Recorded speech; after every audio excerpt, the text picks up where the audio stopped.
Hindi mo masyado. Nagala ko. Ito na po, dadaanan na namin yung falls.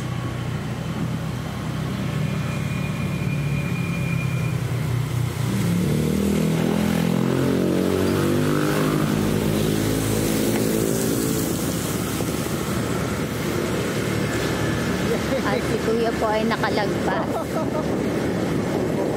sa pagsubok na ito. Matapos namin magpaikot-ikot at bumalik ulit doon sa checkpoint, kami ay naglakas loob na pumasok at lagpasan ng checkpoint. At kami nagtagumpay. Uy, ang ganda ng ilog. Ay, nalaglag yung cellphone. Pag nalaglag yung cellphone, ang gagawin mo sa akin. Kapag nalaglag cellphone mo, anong gagawin mo sa akin? Ito ba yung bago? Oo. Yan yata yung ginagawa, oh.